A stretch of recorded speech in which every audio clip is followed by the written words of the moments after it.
అందమైన చర్మ సౌందర్యం మీ సొంతం. Second aqua radiance deep cleansing gel.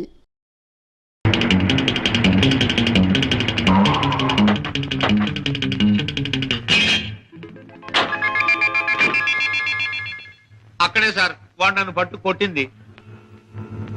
పద. సార్ సార్ సార్ నాకు భయంగా ఉంది సార్. నేను కారులో ఉంటాను సార్. నేను వింటున్నాను కదరా, పద. అయ్యో అయ్యయ్యో ఇప్పుడే కదా సార్ తన్నాడు. బాబు బాబు బాబు కదా నా బాబు. వీరికి సన్నాసి.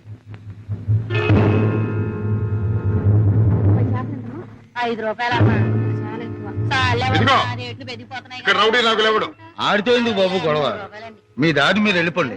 పెడతాను కానీ వాడు ఎక్కడున్నాడో చెప్పండి. ఇక్కడే ఉన్నాను బే.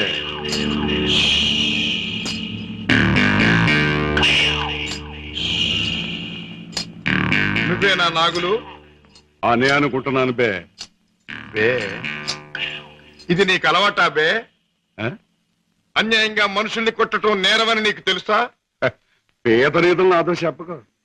నేను చేసిన పని నాకు న్యాయమే అనిపిస్తుంది. న్యాయం అని నీ ఇష్టం వచ్చినట్లు ప్రవర్తిస్తే చట్టం శిక్షిస్తుంది. చట్టం, శిక్ష, నేరం ఇవన్నీ మనకు అనవసరం. సముద్రం లాంటి ఈ పేటలో మనం తిమింగలం. దమ్ముంటే తెలుసుకున్నారా? లేకపోతే నోరు మూసు తలంచూపో. అంతేగాని ఈ నాగులు గారి దగ్గరకు వచ్చి రూల్స్ గిల్స్ అంటే తల మీద బొమ్మిడలు ఏం చేయగలరు. మన గురించి కావాలంటే ఈ పేటలో ఈ సన్నాసినే అడుగు. అవునులే, పేటలో పెద్దగా మురిగే ప్రతి కుక్క గురించి ప్రతి సన్నాసికి తెలిసే ఉంటుంది. మాటలతో నన్ను రెచ్చగొట్టకు. బొస్సు కొట్టేయగలను, కొట్టక కూరలు పీకేయగలను. అంత మునగడివా?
నాగులు, ఇతనెవరో తెలుసా? నా కన్న కొడుకు, నా ప్రాణానికి ప్రాణం. ఈ బాబు గారు మీ అబ్బాయా? నాకు నిజంగా తెలియదు బాబు. తెలుసుంటే చేయెత్తకపోదును, మాట తొలగపోదును. నన్ను మన్నించండి బాబు. ఏ నాన్నగారు, ఈ నాగులు మీకు తెలుసా? తెలుసు అంటే మీ నాన్నగారు నాకు తెలియపోటేంటి బాబు. ఒకప్పుడు గ్యాలంలో చిక్కున్న చేపలాంటి నన్ను బయటికి లాగి తిన్నెట్టి బతికించారు. ఇది నాకు దేవుడితో సమానం బాబు గారు. రాజా పెడదాం పద. రాజాబాబు, ఏ నాగులు, ఇక నుంచి ఈ నాగులు మీ నమ్మిన పంట అనుకోండి. కట్టం వచ్చినా కన్నీరు వచ్చినా ఈ నాగులున్నాడనే సంగతి మాత్రం మర్చిపోకండి బాబు. నాగులు, ఇక నుంచి అమాయకుల మీద చేసుకుంటాం. కష్టపడి సంపాదించి బ్రతకటం. అలాగే బాబు. కమాన్.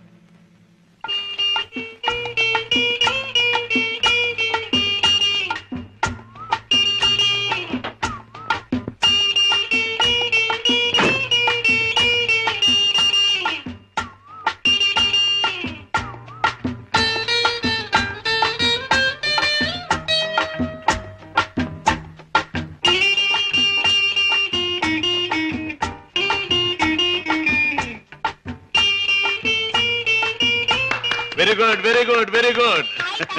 నాతో డాన్స్ చేస్తావా? నీతో పోటీ చేస్తే నేను ఓడిపోవడం ఖాయం రా. కింద పడేస్తావు. దింపు తాతయ్య. నువ్వు ముద్దిస్తే గాని దింపనరా. చీ, ముద్దివ్వడానికి నువ్వే ఆడపిల్లవా? నీతో మాటల్లో పోటీ చేసినా ఓడిపోవడం ఖాయం రా. రామయ్య బాబు, పద్మ వచ్చిందా? ఏంటది? మీ ఆరోగ్యం అది బాగానే ఉందమ్మా. పద్మ, మీ కాపురాన్ని గురించి ఎప్పటికప్పుడు వింటూనే ఉన్నాను. కిషోర్ పట్టుదలకి, ప్రయోజకత్వానికి చాలా ఆనందిస్తున్నానమ్మా. తాత, నువ్వు కథ చెప్తానన్నావు, చెప్పవా? ఓహోహో అన్నాను కదూ. అవును రోయ్, చెప్తాను. దా. అమ్మా పద్మ, నువ్వు బుల్లిబాబుని ఎత్తుకుని అయ్యగారింటికి వచ్చినప్పుడేనమ్మా అయ్యగారి ముఖంలో నవ్వు కనిపిస్తుంది. మనవడంటే అయ్యగారికి భలే ఇష్టం. ఓహో అలాగే, ఇట్స్ ఆల్ రైట్. రేపు కోర్టులో కలుసుకుందాం. Good night.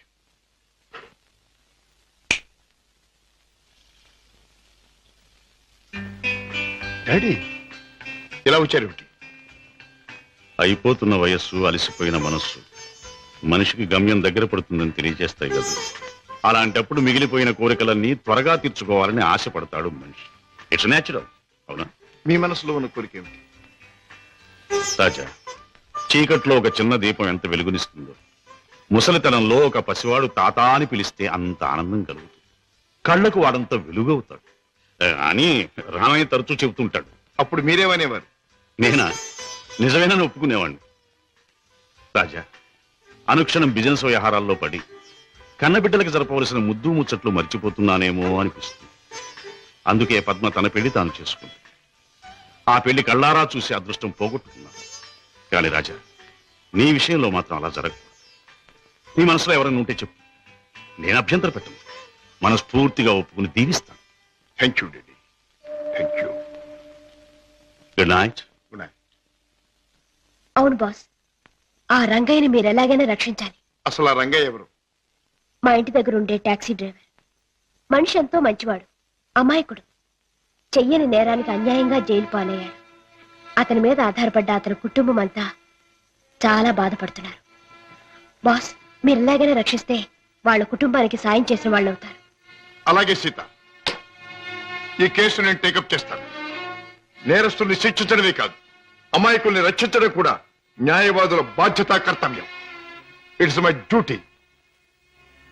రంగయ్య, తప్పు చేయని వాడు దేనికి భయపడక్కర్లేదు. నీకు జరిగింది ఏమిటో చెప్పు. చెబుతాను బాబు, చెబుతాను. బెస్తపేటలో టాక్సీ పెట్టి కూర్చున్నాను. ఇంతలో ఓ పెద్ద మనిషి చేపల గంప డిక్కీలో పెట్టించి టాక్సీ ఎక్కి కూర్చున్నాడు.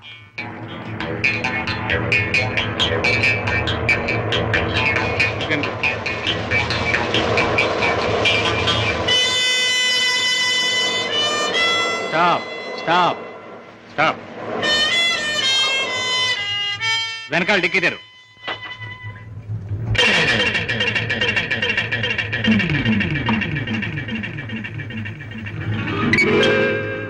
ఈ చేపల కంప ఎవరిది? నాది కాదు సార్, టాక్సీలో వచ్చిన వారిదండి. అలాగా.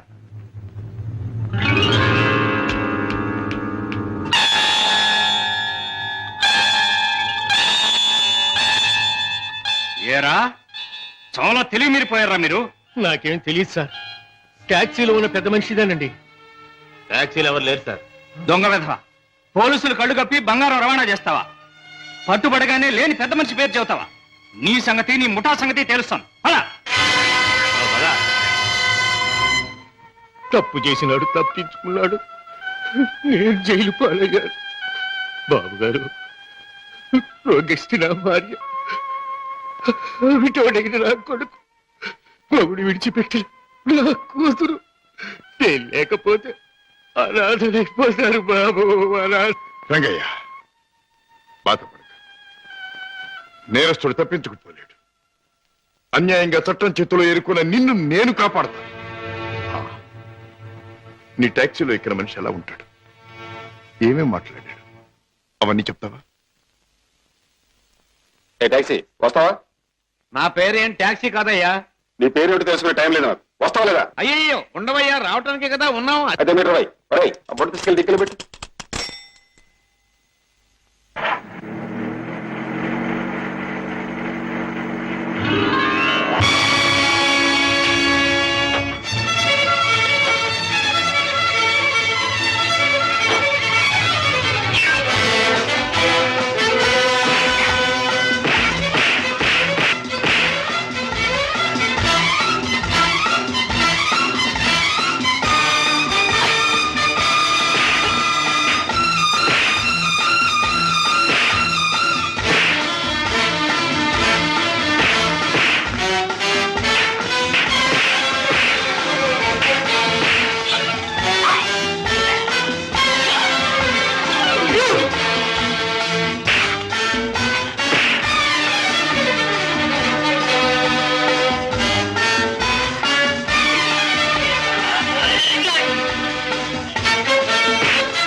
రేయ్, నీలాంటి దేశద్రోహులు చట్టం నుంచి తప్పించుకోలేరు.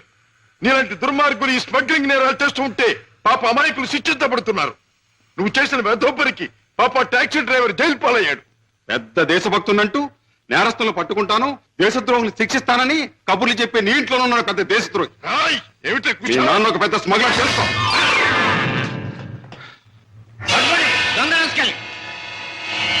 మా నాన్న స్మగ్లరా?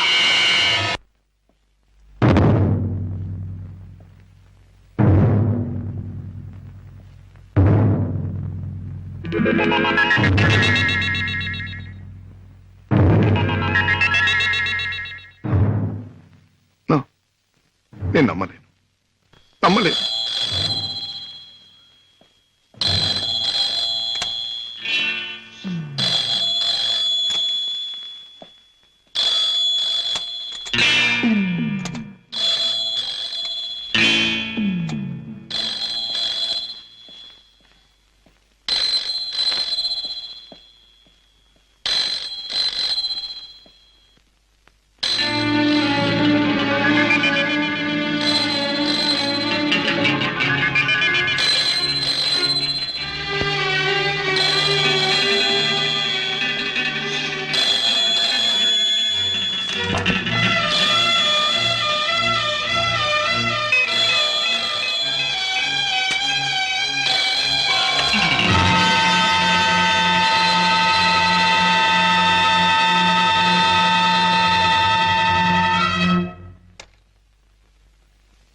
మిస్టర్ శశిభూషణ్, మొన్న నువ్వు లండన్ లో విలువ కట్టిన వజ్రాలను మళ్ళీ నువ్వు ఒకసారి చూడాలని అవతల స్మగ్లర్స్ అడుగుతున్నారు.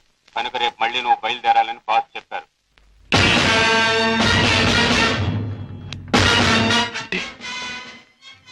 నేను విన్నది నిజమేనన్నమాట. Daddy is smuggler. Daddy is criminal.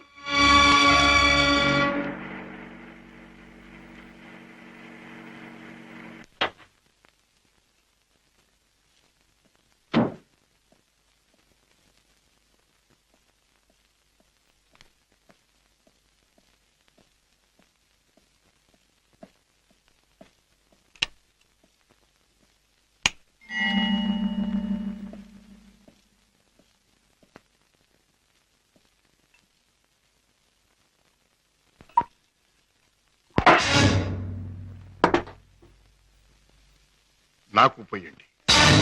రాజా, అవును, తెలిసిన నిజాన్ని తట్టుకోవాలంటే తాగక తప్పదు. తప్పనిసరిగా నీతో తాగించి ఆ తెలిసిన నిజాలేమిటి? మీకు తెలియదంటారా? నీకేం తెలిసిందంటాను. ఏనాడో తెలియవలసింది, లేదా ఎప్పటికీ తెలియకూడంది తెలిసింది. నేను దండం పెట్టే దేవుడు దారుణమైన రాక్షసుడని తెలిసింది. నాకు అన్నం పెట్టి చేయి అన్యాయంతో చేయి కలిపిందని తెలిసింది.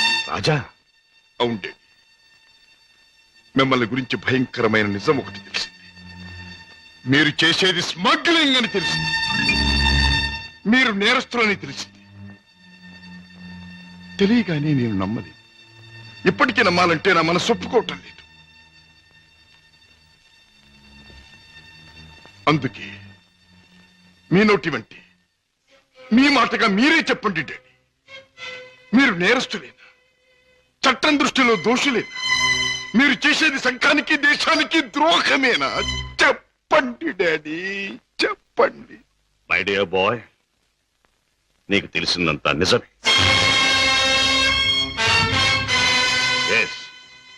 ఇన్నేళ్ళు ఈ నిజం నీకు తెలియకూడదని తాపత్రయపడు. కానీ తప్పుని నిప్పుని ఎంతో కాలం దాచలేమని ఇప్పుడు అర్థం. రాజా, నేను పట్టుబడని నేరస్తు. నేను చేసేది చట్టానికి వ్యతిరేకమైంది. అంటే ఇంతకాలం మీరు నాకు పెట్టిన అన్నం, నేర్పించిన చదువు, ఏర్పరిచిన సౌకర్యాలు, తీర్చిన సరదాలు అన్ని అన్యాయపార్జనతో సమకూర్చినవి, అంతా పాపిష్టి సొమ్ముతో తెచ్చినదేనా? డాడీ, దౌర్భాగ్యపు డబ్బు కోసం, అస్థిరమైన ఐశ్వర్యం కోసం మీరు ఈ అవినీతికి దిగుదారా? లేదురా, లేదు. డబ్బు మీద ఆశతో, సంపద మీద వ్యామోహంతో కాదు నేను ఈ దారి పట్టాను. కట్టుకున్న మనిషి మీద ప్రేమతో, కన్న బిడ్డ మీద మమతతో తప్పనిసరి ఈ తప్పు దారి పట్టాను. డాడీ, పసివాడిగా ఉన్నప్పుడు నీకు పాలు లేక, జబ్బుతో మంచంలో ఉన్న మీ అమ్మకు మందు లేక, నిరుద్యోగిగా ఉన్న నాకు వేరే దారి లేక వీధిన పడ్డాను. మానవ అభిమానం విడిచి తెలిసిన ప్రతివాడి ముందు చెయ్యి చాపాను. నా భార్యా బిడ్డలను రక్షించమని అడిగాను, అర్థించాను, ప్రార్థించాను. కానీ ఏ ఒక్కడూ పట్టించుకోలేదు. మనిషికి మనిషి సాయపడని ఈ లోకంలో సాయపడేది మనిషి సృష్టించిన డబ్బే. నా భార్యా బిడ్డలు బ్రతికించుకోవడం కోసం, ఆ డబ్బు కోసం జీవితంలో మొదటిసారిగా తప్పుదారి తొక్కాను.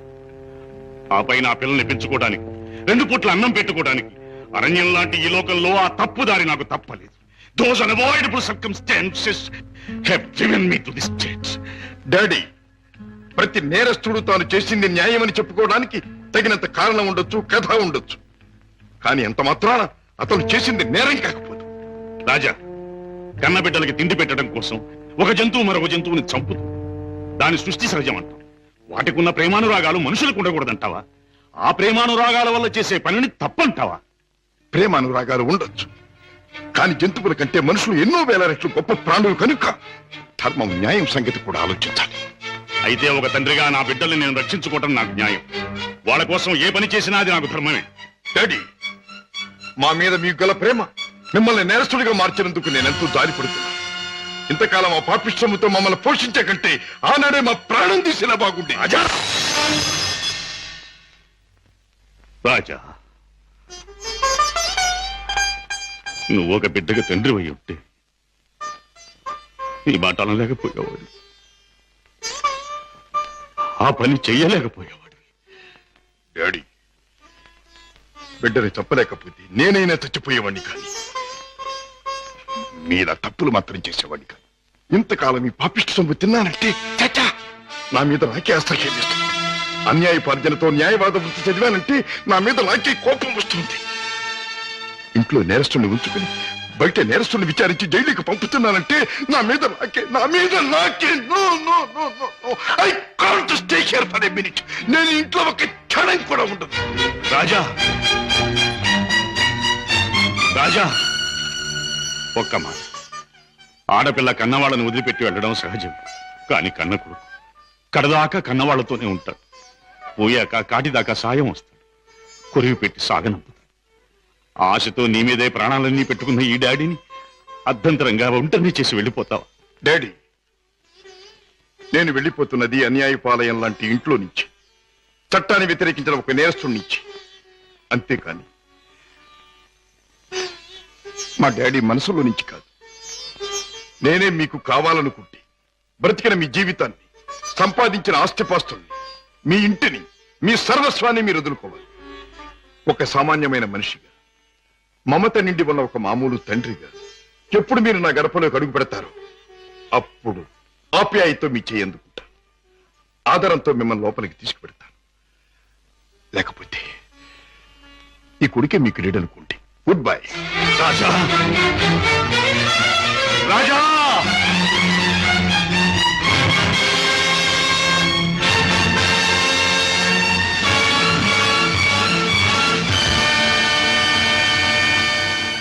రాజును చెప్పేది మీ నాన్నగారు స్మగ్లర్స్ బుట్టాకు సంబంధించిన వారా? అవును సీత, ఈ విషయం నాకు తెలియకుండా నా ప్రాణం పోయినా బాగుండేది.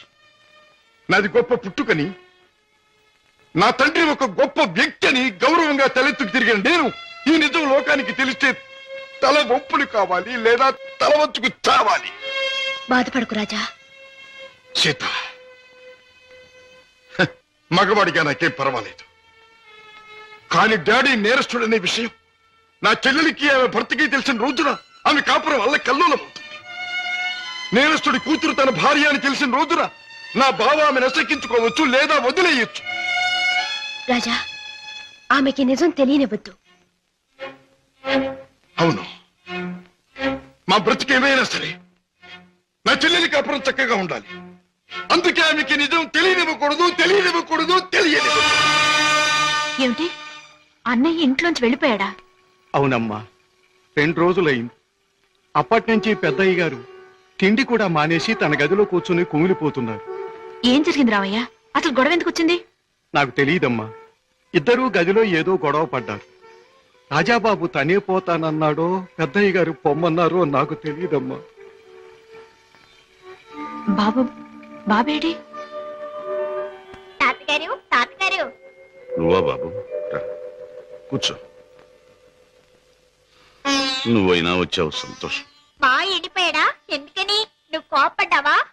లేదు బాబు, వాడే నన్ను కోపడి వెళ్ళిపోయాడు. ఉండమని ఏడ్చినా ఉండలేదు. ఏమిటి డాడీ, అన్నయ్య ఎందుకు వెళ్ళిపోయాడు? మిమ్మల్ని ఎందుకు కాదనుకున్నాడు? కాదనుకున్నది వాడు, వెళ్ళిపోయింది వాడు. ఈ ప్రశ్న నన్ను కాదమ్మా అడగాల్సింది, వాణ్ణి. చూడమ్మా, మీ అమ్మ చనిపోయినప్పుడు మీ ఇద్దరిని చూసుకుని బతికాను. నువ్వు పెళ్లి చేసుకుని వెళ్ళిపోయినప్పుడు వాణ్ణి చూసుకుని బతికాను. ఇప్పుడు వాడు కూడా వెళ్ళిపోతే ఇంకెవరిని చూసుకుని బతకాలి?